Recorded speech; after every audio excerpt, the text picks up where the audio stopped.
السلام علیکم ورحمۃ اللہ وبرکاتہ۔ یہ مجدد الف ثانی کیا مطلب ہے اور یہ کون ہوتا ہے؟ السلام علیکم۔ مجدد کہتے ہیں جو کہ دین کا جو ہے نا اس کی تجدید کرے، یعنی دین اسلام کی جو دعوت ہے قرآن و حدیث کی وہ دنیا میں پھیلائے۔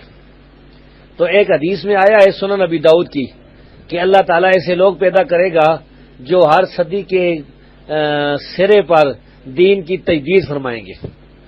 تو اب یہ حدیث تو صحیح ہے، لیکن اب وہ آدمی جو اللہ پیدا کرے گا وہ کون ہے یہ پتہ نہیں کسی کو۔ پہلی صدی میں کون سے تھے، دوسری میں کون سے تھے۔ تو اس میں پھر کیا ہوتا ہے کہ ہر آدمی جو ہے نا اپنی مرضی سے کچھ لوگوں کو مجدد بنا دیتا ہے، یعنی جس کو جو پسند آ گیا وہ کہے گا میرا وہی مجدد ہے۔ جو کہتا ہے امام حنیفہ کا مقلد وہ کہے گا امام حنیفہ مجدد تھے، جو شافعی ہوگا وہ کہے گا امام شافعی مجدد تھے جی، وغیرہ وغیرہ۔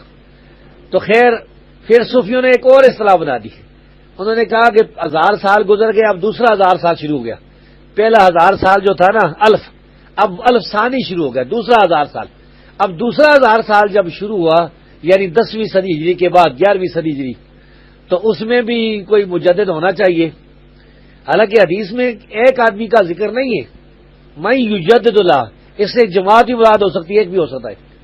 تو اس کے لیے پھر انہوں نے کیا کیا، وہ کہتے ہیں شیخ احمد سرہندی نام کا جو ایک صوفی تھا ہندوستان میں، جسے جہانگیر نے اس کے مکاتیب کی وجہ سے، اس کے خطوں کی وجہ سے قلعہ گوالیار میں بند کیا تھا، گرفتار کیا تھا، مجدد الثانی ہے۔ بس یہ پروپیگنڈا صوفی نے شروع کر دیا، اور پھر ہوا کیا، اب چاروں طرف سے بس یہی نعرے ہونے لگے مجدد الثانی ہے۔ تو بہرحال خلاصہ یہ کہ حدیث صحیح ہے، لیکن مجدد کون ہے اس کا کوئی پتہ نہیں کسی کو۔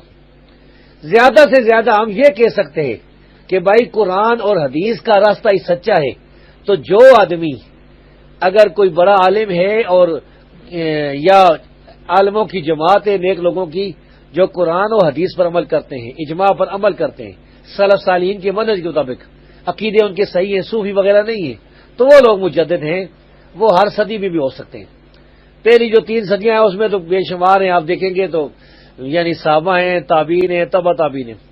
بعد میں کام خراب ہوتا گیا جب بدعات پھیلتی گئی، تو یہ جو ہے ہو سکتے ہیں، لیکن یہ جو اہل بدعت ہے وہ تو اپنی مرضی سے کسی نہ کسی کو کرتے۔ اب دیکھیں یہ شیخ احمد سرہندی جو ہے، اس سے یہ ثابت ہے کہ اس نے اپنے مکاتیب میں یہ لکھا ہے کہ ہم مقلد ہیں، اور مقلد کے لیے یہ جائز نہیں ہے کہ وہ سنت پر عمل کرے، اپنے امام کو چھوڑ کر سنت پر عمل کرے، یہ مقلد کے لیے جائز نہیں ہے۔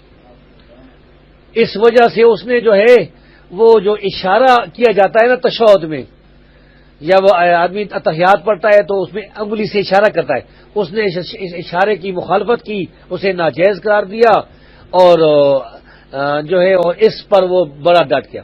اور اس نے یہ بھی کہا ہے کہ عیسیٰ علیہ السلام جب آسمان سے نازل ہوں گے تو حنفی مذہب پر عمل کریں گے۔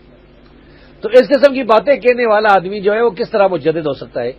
مجدد اگر کوئی تو وہی ہوگا جو قرآن و حدیث پر عمل کرتا ہے، جو کتاب و سنت کا پیروکار ہے۔